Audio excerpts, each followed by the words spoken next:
नमस्कार मेरे प्यारे भाइयों और बहनों, आप सभी का दुखी इंसान 2.0 पर स्वागत है।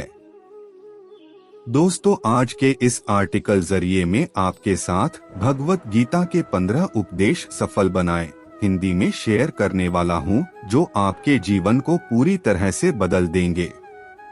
दोस्तों, यह आर्टिकल आप सभी के लिए बहुत ही स्पेशल और जीवन को बदल देने वाला साबित होने वाला है। इसीलिए इस भगवत गीता उपदेश इन हिंदी आर्टिकल को अंत तक ध्यान से जरूर सुनिए। तो बिना समय को गवाए चलिए आर्टिकल की शुरुआत करते हैं। नंबर 1, विश्वास की ताकत। तुम अपने विश्वासों की उपज हो।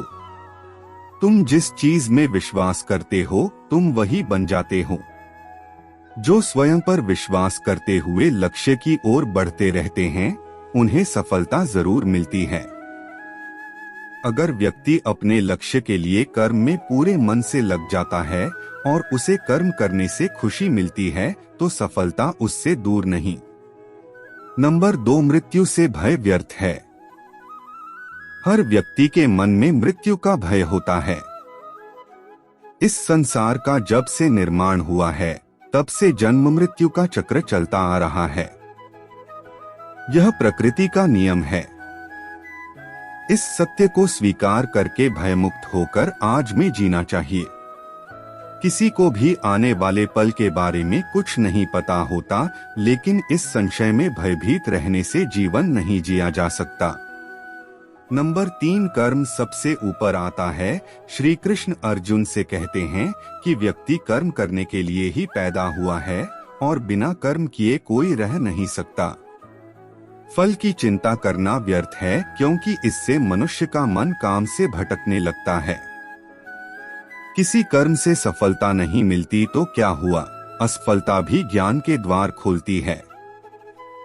अगर बिना फल की चिंता किए कर्म करते रहोगे तो सफलता और मन की शांति जीवन भर तुम्हारा साथ नहीं छोड़ेगी।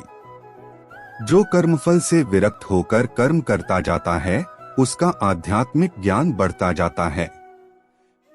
नंबर 4, हमेशा स्वार्थी होना गलत है।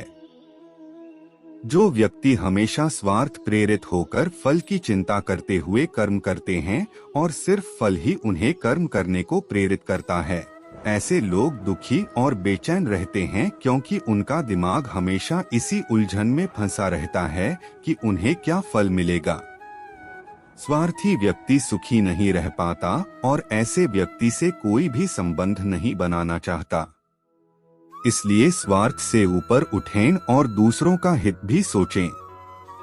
नंबर 5, क्रोध से सबका नुकसान होता है। क्रोध या गुस्सा करना व्यक्ति के दिमाग में उथल पुथल पैदा कर देता है। आवेश में विवेकहीन होकर कई बार व्यक्ति अपना ही नुकसान कर बैठता है या फिर अपनी ही मानसिक शांति को भंग करके खुद को कष्ट देता है। क्रोध की अग्नि में बुद्धि और तर्क नष्ट हो जाते हैं और व्यक्ति बिना विचार किए बस अपने अहम ईगो की तुष्टि करने वाले काम करता है। गुस्सा व्यक्ति की विचार शक्ति को पंगु बना देता है और भ्रम पैदा करता है। नंबर 6, मन पर कंट्रोल जरूरी क्यों है। मन का स्वभाव है कि ये आसानी से भटक जाता है। अगर जीवन को सफलता की दिशा में ले जाना है तो मन को काबू करना बहुत जरूरी है। श्री कृष्ण कहते हैं कि बार बार प्रयास करने से धीरे धीरे चंचल मन को वश में किया जा सकता है। मन को वश में करने से दिमाग की शक्ति केंद्रित होती है, जिससे कार्यों में सफलता मिलने लगती है। अगर मन को वश में नहीं करोगे तो ये आपका सबसे बड़ा शत्रु बन जाता है। नंबर 7, भगवानों में कोई छोटा बड़ा नहीं। इस संसार में ईश्वर कई रूपों में जाना जाता है।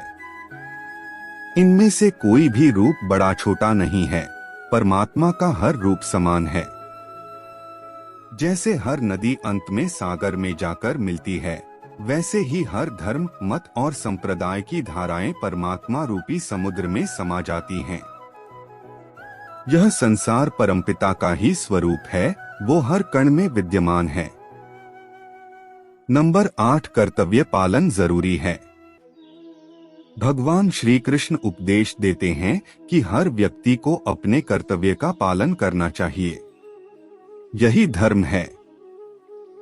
अगर अपने कर्तव्य का पालन नहीं किया जाता है तो मन में अशांति और दुख प्राप्त होता है। अपनी पसंद नापसंद मोहबैर को किनारे रखकर अपना कर्तव्य करो। किसी अन्य व्यक्ति का कर्म आपको कितना भी आकर्षित करे, उसके प्रलोभन में न आए। कष्ट में रहते हुए भी अपना कर्म करना दूसरे की नकल करने से श्रेष्ठ है। अपने कर्म और कर्तव्य का पालन ही जीवन का सही मार्ग है, क्योंकि कर्म करना अकर्मण्यता से हमेशा बेहतर है। कर्तव्य में दोष देखकर पीछे न हटें, क्योंकि हर कर्म में कोई न कोई छोटा बड़ा दोष हो सकता है, जैसे अग्नि के साथ धुआं भी होता है।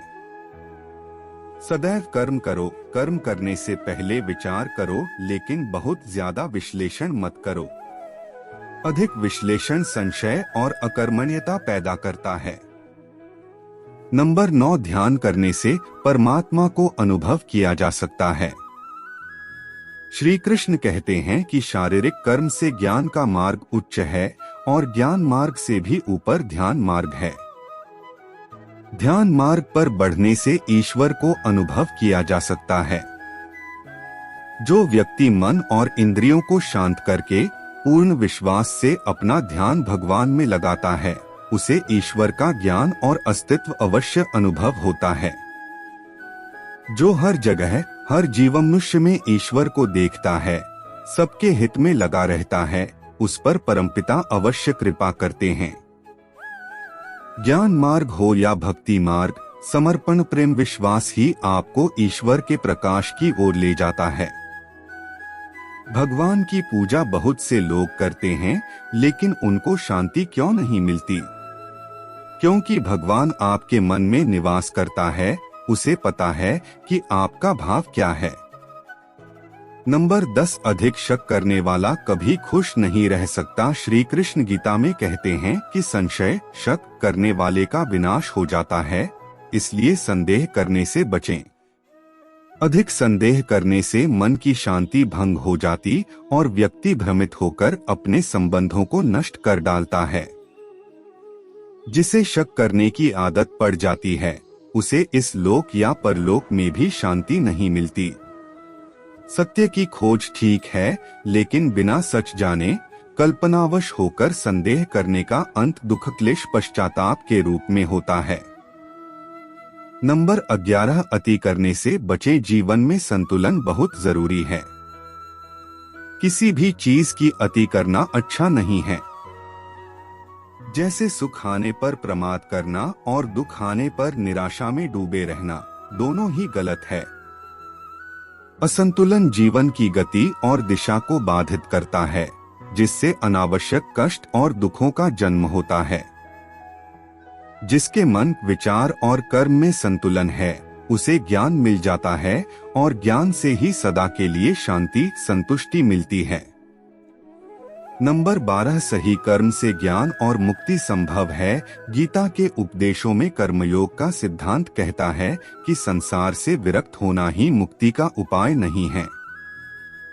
संसार में रहकर एक गृहस्थ अपने कर्मों का पालन करते हुए कर्मफल से विरक्त होकर मुक्ति प्राप्त कर सकता है। सही विचार और उचित कर्म भी आसक्ति को खत्म करने में सक्षम है। अच्छे कर्म कभी व्यर्थ नहीं जाते, चाहे ये दुनिया हो या परलोक। नंबर 13, ज्ञान और कर्म एक हैं। एक अज्ञानी कर्म और ज्ञान को अलग अलग समझता है, लेकिन एक ज्ञानी जानता है कि दोनों एक ही हैं।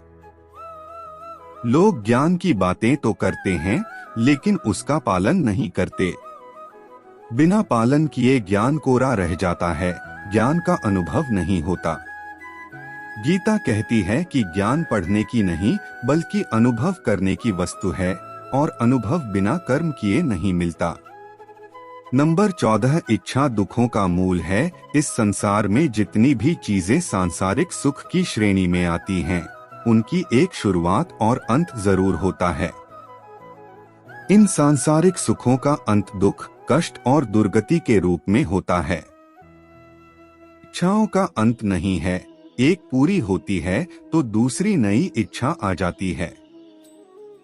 हर इच्छा से प्रेरित होकर कर्म करना गलत है, क्योंकि ऐसे तो अनुचित कार्य भी होंगे। इच्छाओं से विचलित न हो, उन्हें एक विरक्त दर्शक बनकर देखो और वे चली जाएंगी। नंबर 15, भगवान ही सबसे बड़ा सहारा है, परमपिता ही एकमात्र हमारे आधार है और अपने हैं। इस संसार में कोई भी अकेला नहीं है। ईश्वर में विश्वास रखते हुए जो मनुष्य कर्मपथ पर बढ़ता जाता है, वो सदा शांति, सुख और मुक्ति पाता है। भूत और भविष्य की चिंता करना व्यर्थ है, वर्तमान ही सत्य है। जो भी पूर्ण समर्पण से ईश्वर की शरण में आता है, परमात्मा उसका कल्याण अवश्य करते हैं।